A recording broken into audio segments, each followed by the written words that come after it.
Okay, well, it's practically 1 o'clock, so I think we should probably get going. First of all, I'd like to welcome everyone for attending today's webinar. Today we're going to be covering everything you've ever wanted to ask about MailChimp, and I use the caveat, well, mostly everything. I'll just introduce myself. My name's Jess Friend. I am a digital junkie. On practically every social media channel that you can find me on. And I'm also an account manager here at 12PR. We're based in Oxfordshire in Chipley Norton. And today's webinar is actually what I'm hoping is going to be the first in a series that we're going to be doing across 2016, doing something different each month. I'm also thinking of following up this particular webinar with a more detailed look at MailChimp's reporting systems and analytics, because it offers quite a lot, and I didn't want to, well, despite the title, try and pack everything into one webinar. So the idea is I am going to try and keep this to around 45 minutes with time for questions at the end. Although if you do have a question along the way, please do shout. I will keep an eye on the questions as we go.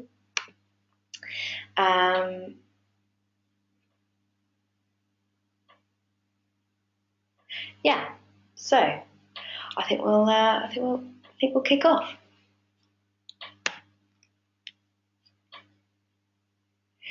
So, what we're going to be doing today. Now, I thought what would be really interesting is to have a look at what we should be using MailChimp for, and also looking into why bloggers really love email marketing.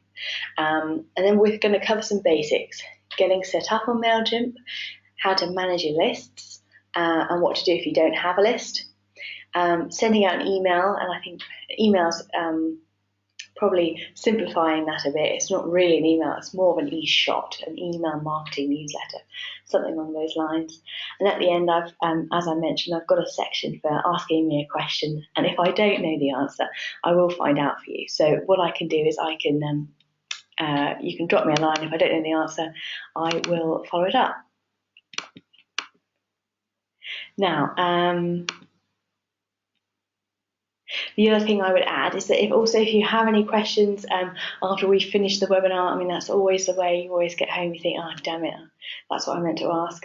You can also drop me a email at jessica@12pr.co.uk, or you can find me on Twitter under jess-friend.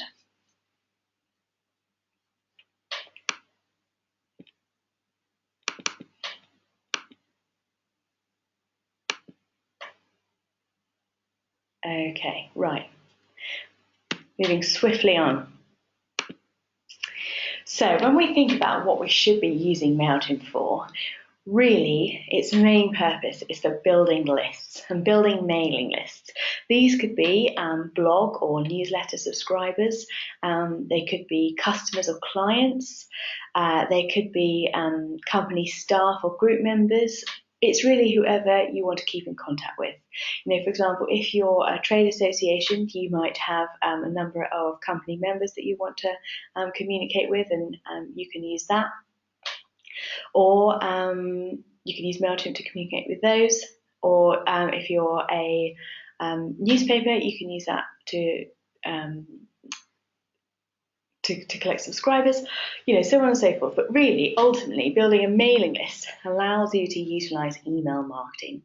And this is the idea that you're able to contact your target audience directly in their inbox. So you're really bringing home your message straight to their online letterbox. And I think that's one of the real benefits of using MailChimp and using email marketing. And when we talk about email marketing, I just thought I would include a couple of different examples here, and just to show what there's different sorts of things that you can use. I mean, I can tell you that Carluccio's there. That's one that I receive on quite a regular basis, and the idea of bringing your message straight to your inbox. I mean, theirs is a really straightforward call to action: book a table now. And I did book a table for Valentine's Day, so That's the sort of thing that we're talking about. But obviously, it's not just about sales; it's also about readers.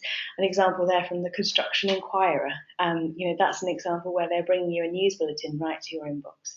They're trying to get readers. They're trying to get their readers to go back to revisit the website.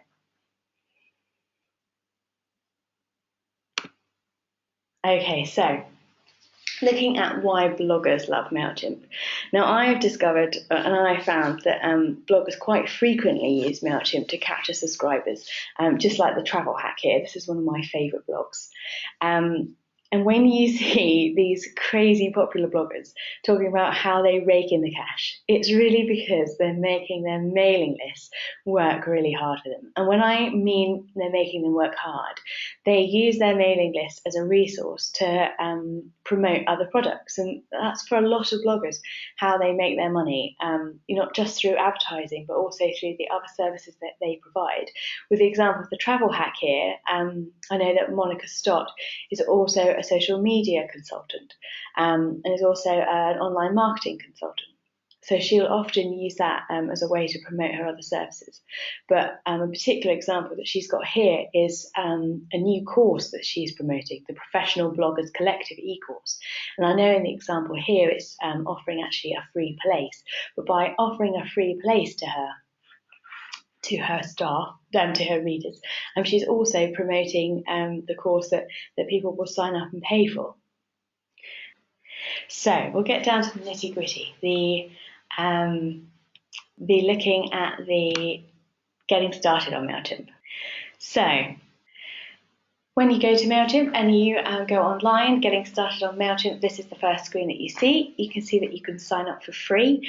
MailChimp does have a number of different levels of service that they provide, and usually these are based on the number of subscribers that you have in your list.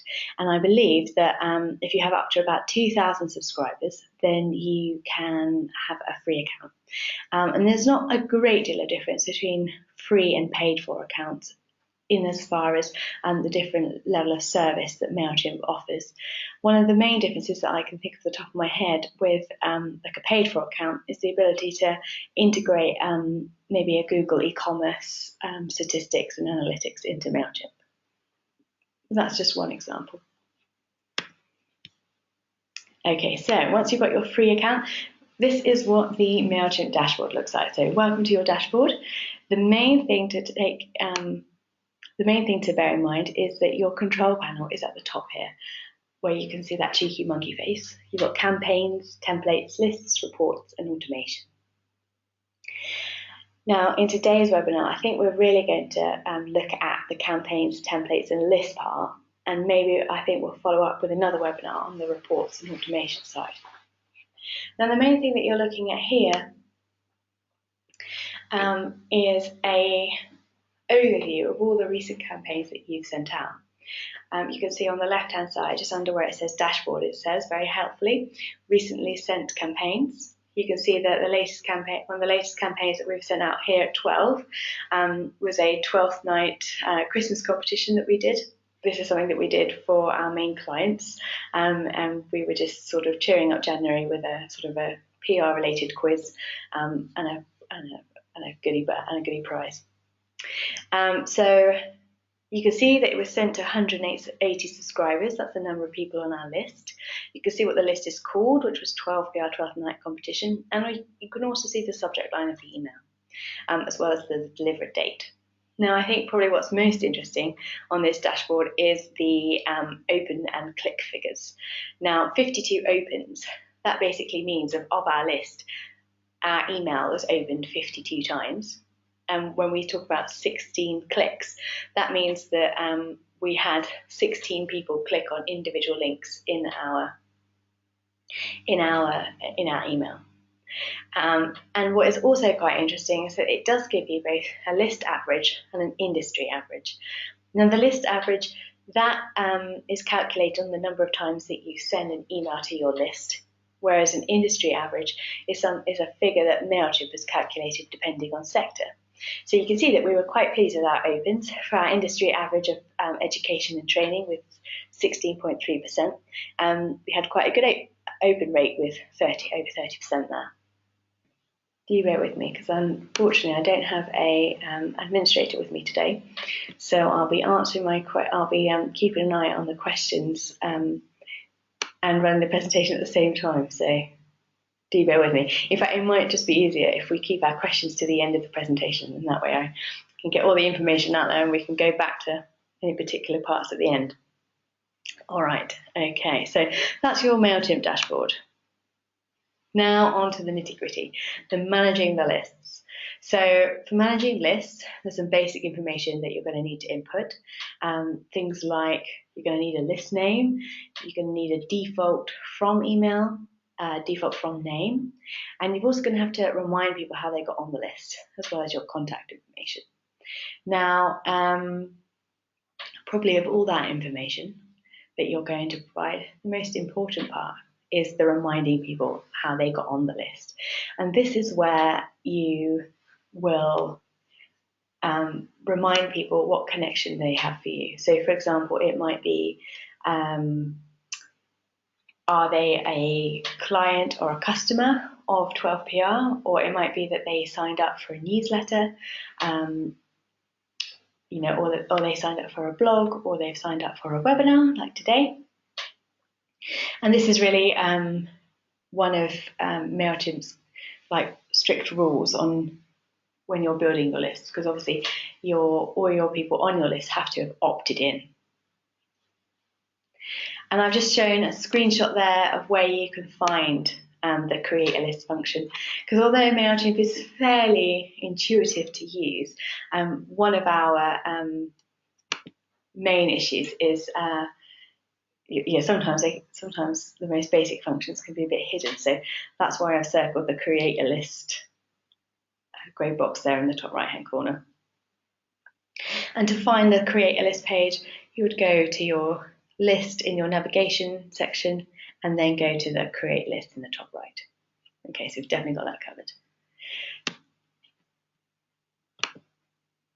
Okay, so if you've got a list, that's great. Uploading it is quite a straightforward process. There's really just a number of short steps.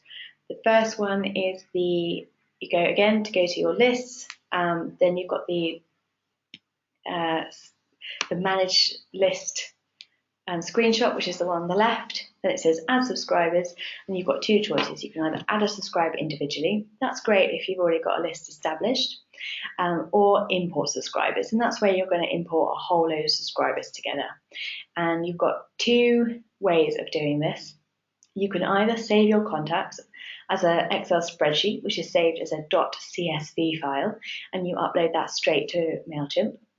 Or you can just copy the relevant columns from a spreadsheet and paste them into MailChimp, just like my second picture there. In fact, I often find that that's the easiest way to do it, to copy and paste the relevant columns, but simply because you can see what you're doing. Yeah, the only thing I would say is that obviously if you have a really vast list, over 1,000, then that does take quite a while doing it in the copy and pasted format, in which case I would definitely default to the CSV file version, CSV file way. Okay, so that's if you've already got a list. Now I hear, what if you don't have a list to import? Now this is where your job is slightly harder. Because basically you have to build your list. But this is fine. This is where MailChimp, as I've said, 12PR on hand to help, little plug there. And here really I've just included a couple of different activities that you can do to help build a list. So these could be things like creating a lead magnet. So a lead magnet is like an advert that sits on the front of a web page that encourages someone to give them their email address in return for expertise, maybe like a free ebook, as I've suggested. It usually sits at the top of the page, or perhaps it comes up as a pop-up, a bit like the example here that I've used from Janet Murray's website. So I'm a massive fan of Janet's, so I hope she won't mind me using her example in this webinar. But she offers a really excellent press release writing course, by the way, if you're interested. And you could describe the want to write awesome press releases there as a lead magnet. So other things you could do to build your list could be a newsletter or a blog subscription, much like the travel hack. You could also run a webinar, much like today. You could offer free online courses. Again, that would be like Janet's press release writing course. Or you could produce a white paper with research insights. The idea with all of these things is that basically whoever wants to access these different resources swaps their email address and their contact details in return for the expertise. But the one thing I would say is that these really are all just tactics to build a list. And that really what you're looking for is a proper strategy to make sure that you're building the right target audience for your list. Because it's great having a list of 1,000 people, but if you're a shop in Chipping Norton and all your lists are people from India, it's not going to be particularly helpful when you're trying to promote your wares. So that's what I mean by making sure that you're getting the right target audience on your list. You're really looking for, the quality leads rather than the quantity, and that's where a strategy and thought is needed into what you're going to offer as a lead magnet. Okay, so there are a few ideas there on how to build a list. So then I thought we'd move on to sending out an e-shot. So I'm assuming now that we've uploaded our list that we're going to be using, and then we're going to go and create a campaign. And again, just in case you can't find it at a later date, I've highlighted where the create a campaign button is. You can actually find it in one of two ways.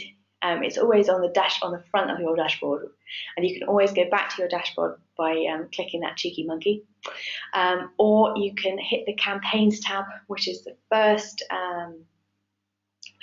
tab along from said cheeky monkey. So once we've created a campaign, there's really 5 main steps. I've just included a short screenshot there because that at the top where it says recipient setup, template, design and confirm, because that's the running order that you will see at the bottom of your screen when you're going through the campaign setup process. And the first thing that MailChimp will ask you is, what sort of campaign do you want to send?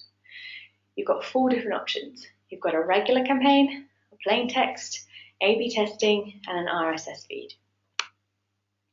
Now, for most of the time, the majority of mail shots that you will send out will be a regular campaign.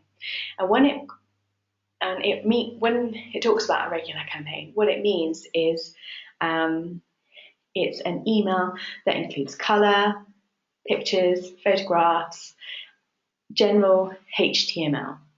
And alongside that, for email addresses which can't receive HTML, it will duplicate your e-shot as a plain text alternative version. So that's something that MailChimp does for you automatically. Obviously, a plain text campaign is just a simple, straightforward text, no pictures, no formatting, nothing. Kind of looks like when you used to type up on an old typewriter. Now, A/B testing, that's quite useful if you've got a variety of different email contents, or perhaps different subject lines. Perhaps you want to vary what time of day you want to send it out. And what you can do is you can send out different versions, or up to 3 different versions of the same email in the same campaign, allowing you to measure like for like how successful each email was. And the last one is an RSS campaign. I'll be quite honest, that's not one that I've had much to do with. That's really when it sends a e-shot to an RSS feeder, and your user has to have an RSS reader to be able to view it. Okay, so I've just highlighted the 5 steps. The first one is recipients, picking which list you want to send to. The setup will be adding in your campaign name, your email subject, and this is also where you set up your tracking. You can also pick a template, and also looking at the different designs, and then finally send. So I'm going to go into these in a bit more detail.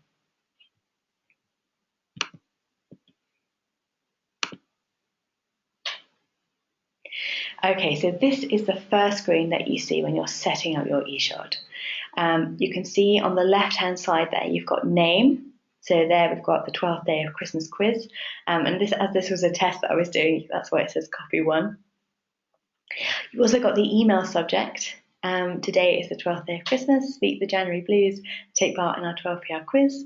Now, I was very excited when they started introducing emojis into subject titles, small things, and also a from name and a from email address. Now, one thing I would say about email addresses and from names is that it really is better to come from a personal name and a personal email rather than something more general like marketing@12pr.co.uk, simply because it looks less like spam and more people are going to open it if it comes with an actual proper name. And one thing that we talk to about clients is that we try and send it from whoever has the most direct contact, with the audience that we're communicating with. The couple of tick boxes that you've got on the right-hand side. Now, a couple of words about those. Now, when we talk about if we were to tick the use conversations to manage replies, this basically means that MailChimp will filter out the out-of-office replies. So when you send out your email, you won't get 1,000 replies coming back to your inbox that says Julie is out of office for the next 3 weeks. So that's really what the top one talks about. The second one is the personalize the to field. Now, this is really only applicable when you upload your list with both first names and surnames. And that will become more evident when you start loading up your list. When you go through the process, it will ask you whether the data you've inputted is just emails or whether it also includes first and last names. Now, most of our lists tend to be just straightforward email addresses, so that's not usually something that we have ticked. But I would probably say that best practice is, if you can, and I think it does make a difference, is to include the first and last names. It just makes it a bit more personal. It just makes it feel a bit more human and less like you've been contacted by a robot.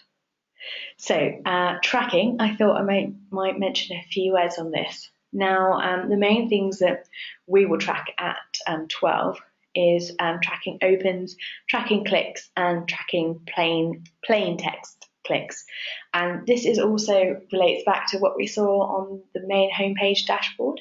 So when we say track opens, we want to track to see who opens our campaign.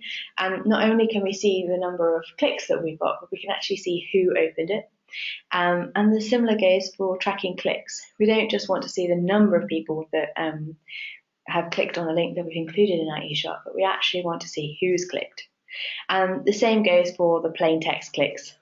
This is quite useful in working out who has got a HTML compatible inbox and who hasn't. Now, I mentioned that MailChimp does actually have quite a vast capacity. You can sync quite a lot of different analytics into MailChimp, including Google Analytics and goal tracking. You can also do e-commerce 360 link tracking. You can do click-tail link tracking. All of these are slightly different things, but are probably slightly more advanced. And as I was kind of basing this webinar on a really broad overhaul of everything that you'd want to know about MailChimp, I think perhaps we'll come on to that like in the next webinar, or if you've got any specific questions at the end. Okay, so the next step after that is simply picking a template. Now, the good thing about MailChimp is that it does provide you with a number of basic outline templates, and you can see what they look like simply in these boxes here. Do you know what? I normally go for one column because I like to be able to have quite a lot of flexibility in my design. But the other good thing that MailChimp also does is provide a number of themes. So if you are sending out a Christmas themed newsletter, MailChimp's already got a design layout on the system for you. The only thing I would say about using MailChimp's already pre-designed templates is that obviously that they're open to everyone that uses MailChimp. And so eventually it'll get to a stage where you'll begin to recognize a MailChimp template that's already been designed. Like, aha, Okay, and the other good thing is that once you have designed a template for a particular client or a particular newsletter, you can save that and use that again, so you don't have to do it every time. And you can also code your own. So if you have HTML skills, that is the box that you need to go for. So that's picking a template. And once you've picked your template, you then come to MailChimp's main design editor. Now, this does not look as complicated as it seems. The first thing that I'm definitely going to draw your attention to is the Take a Quick tool, which I've circled there in orange. It's really quite useful to actually do the tour because it will go into much more depth than what we're going to do today. But basically, it works on a drag and drop system. So what you're looking at on your left, where it says 12 PR, now on the 12th day of Christmas, is a preview of what your email is actually going to look like when you send it out. And on the right-hand side is the editor pane. And the view that we're looking at shows you all the different types of elements that you can drag and drop onto your email preview. So the example that I'm doing there, you can see that there's a blue box that says drop block here, and just underneath that it says box text. And that is just a picture of when I was fiddling around with this newsletter earlier, where I was dragging the box text, oh, you can't say that fast, when I was dragging the box text from the right-hand side to the left-hand side, and I'm literally just dragging it across with my mouse. And as soon as a blue line highlights on the page on the left, that means that that's a free space for you to drop your content. Now, once you have lined up the different content areas on your design, you can then go and edit each individual section individually. So this is what we're looking at here. So this is changing the different design elements. So you can see that I dragged across my box of text onto the left, and then I wanted to change the copy. And to do that, you just highlight this grey bar that appears at the top of each separate content block. And there's a small pencil logo, which is what I've circled in orange there. And you click that, and it comes up with the different content editor on the right-hand side. And you can see here that for changing text, it really is very similar to any other sort of Word type editor sort of function. You've got, bold, italics, underline, same as you just would get in Microsoft Office. You can, of course, delete content blocks if you accidentally have two photos of the same thing. And to do that, there is just a small, the rubbish sign that's like 3 icons down from the pencil. And the one in between the pencil and the rubbish sign is a duplicator. So if you wanted to duplicate the same content, or you had the same photo that you wanted top and bottom, then you can click that box and then drag it up and down, just as you saw on the previous slide. So I think that's kind of everything with using the content editor. I'm just thinking, what other things can we talk about? Oh yeah, it's at this stage that you would save your newsletter as a template to use at a future date. So if you can see it at the top, you can see the cheeky monkey on the left, and halfway through you can see preview and test, and next to that you can see save as a template. And that's where it is, as it says on the tin, you can save your current piece that you're working on as a template to use for future dates. The preview and test next to that on the left is where you can send yourself a test email. And I would absolutely always recommend sending yourself at least 2 testers, and also sending it to a colleague before you hit the lift off button, because you always notice things that aren't working in your inbox than when you're trying to use the editor on MailChimp. A couple of things just to always look out for. If you decide to use if you decide to include social media icons, I'm just going to flick back to the previous slide. Yeah, so you can see here the different content One of them is the social share function and the social follow. If you include those content blocks in your newsletter, that's where you input your different social media links. And that was one thing I would definitely say, to double check that all of those links are working, because that's the sort of thing that you forget to change, because the outward appearance doesn't change, just the links do. I hope that makes sense.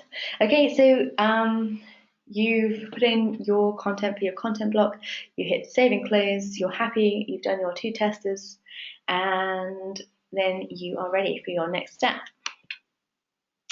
which is liftoff. Now, okay, there is actually one step in between the test and the hitting the go now button, and MailChimp does actually send you a checklist. So it comes up with a big checklist with a load of green ticks or red crosses, depending which bits you have and have not filled out. And once you've got a whole page of green ticks, you're ready to go. So, and then MailChimp comes up with this helpful reminder: are you ready to go? Are you prepared for launch? This is your moment for glory. And once you hit that button, there really is no going back. And I think we've come to the end there, guys. So I'm hoping that overview of MailChimp and how it works has kind of helped you become more familiar with the system. It's really quite a intuitive system, so it's just worth exploring a bit to become familiar with. Now, I wondered if anyone has any questions. We have finished a little bit short of time, so I hope I haven't hurried through that too much. Thanks very much, Alex. I'm glad you found that useful. Yeah, it's definitely worth having a play around with. I think one of the good things about MailChimp is the amount of things that you can add into the dashboard, being able to sync it up with Google Analytics. Okay, so I've just had a question here from Amanda. Is it possible to remove a personal address from the emails that go out when somebody subscribes?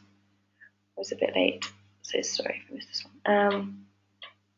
I mean, I think I interpret this question, Amanda, as if someone unsubscribes from your mailing list. So when you send out your first email, there is the option at the bottom. I wonder if I've got any examples here where it says unsubscribe, and they can automatically unsubscribe from your list. And if I've got any examples. No, I've cut the bottom off that one. Yeah, so when you first send out your e-shot, there is the ability for your subscribers to unsubscribe if they don't want to receive anymore, and they do that automatically.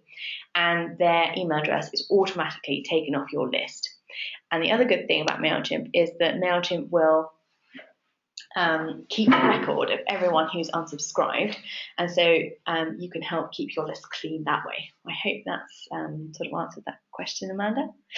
The other thing is that if someone emails you personally rather than clicking the unsubscribe button, you can go in and take them off the list as well. So you can do that as well with MailChimp. Absolutely, Alex, definitely. Trials are a really good way to go. And the good thing about MailChimp is that you can send us yourself as many test emails as you like. And as I said, I always send it to a number of my colleagues just to make sure that it looks how it looks on their email systems. Because the other thing is that MailChimp will look slightly different on a Windows computer to a Mac computer. So if you can send it to a variety of different people and see how it looks like, then you know that when you send it out to all your other subscribers, that you know what they're going to be seeing. And Helen's asked me a question on linking with a blog. Would you say a mailer could replace a blog, or how is it best to work the two together? Okay, so I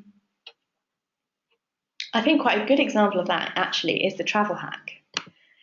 So we don't necessarily, she doesn't replace her mail out.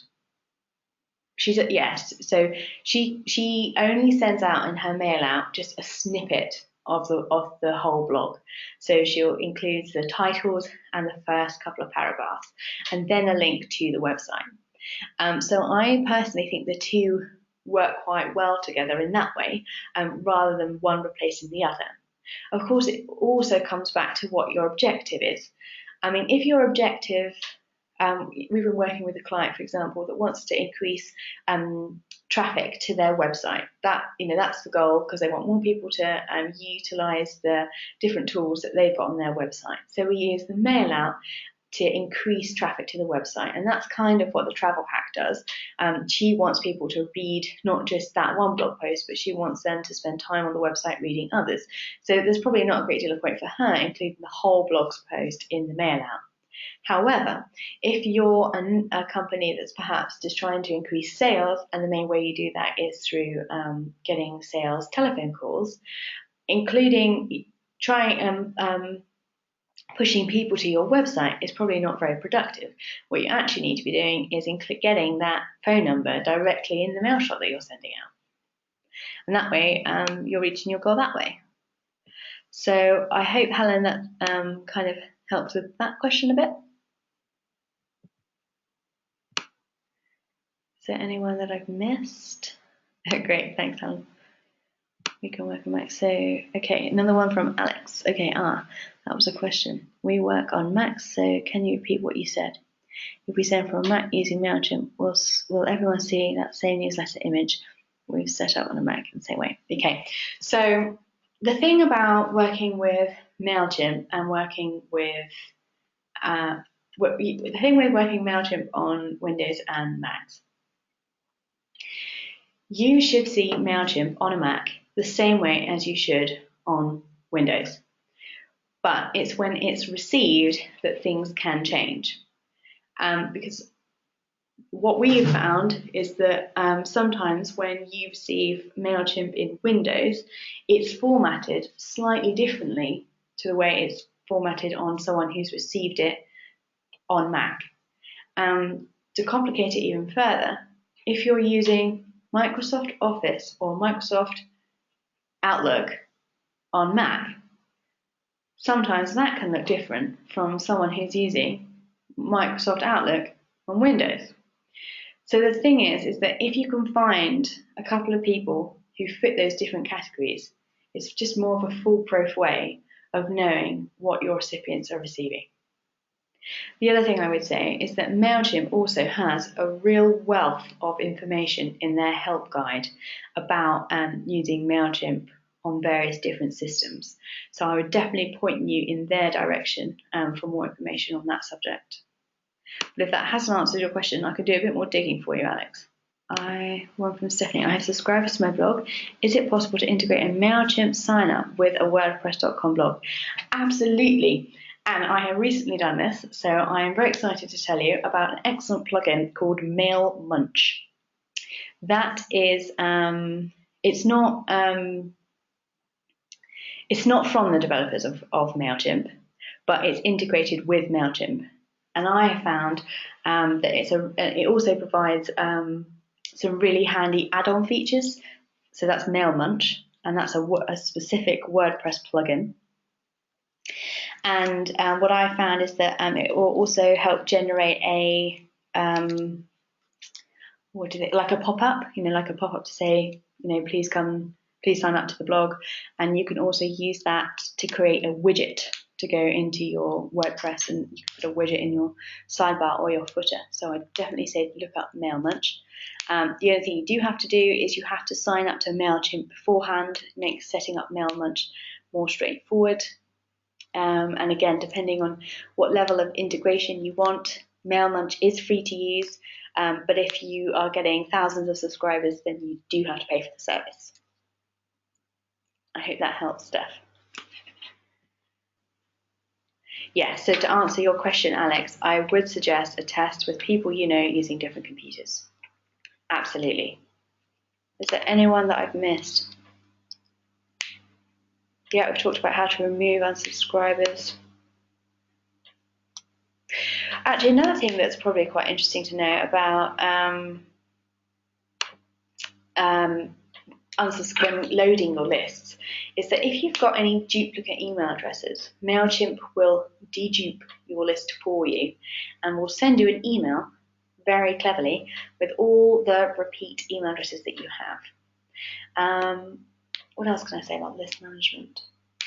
Okay, yeah, also a quick note on buying in lists. So buying in lists is compatible with MailChimp as long as the list that you're buying is legitimate. So that means that everyone that's on that list needs to have said that they opt in to having their details shared if you are buying in a list. But the thing with bought in lists is that you will sometimes you don't really get personal email addresses. What you're actually getting are those email addresses that are things like sales at 12pr or info at 12pr, and MailChimp won't send an email to those email addresses.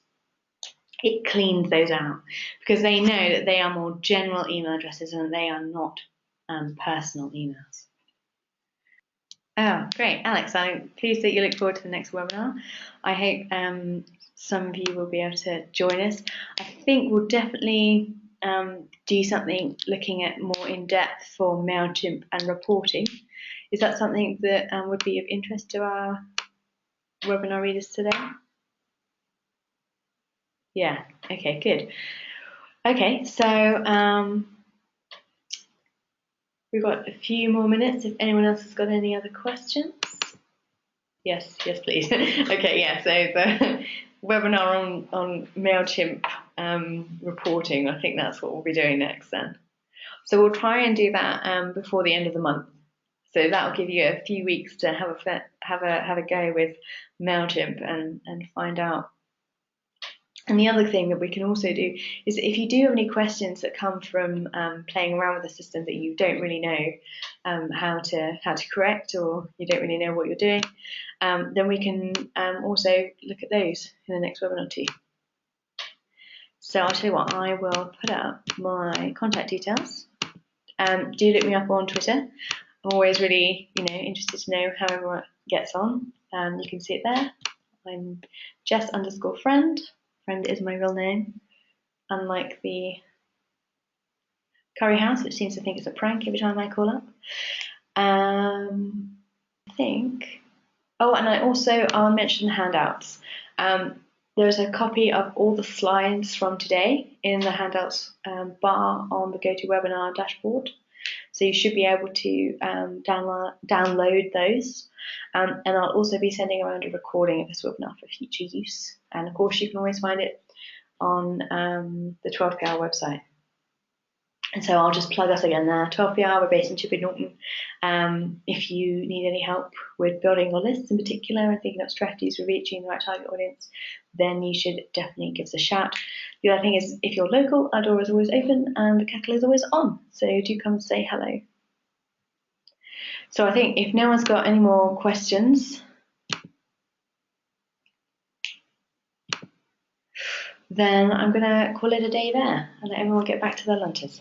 All right, thanks ever so much for attending.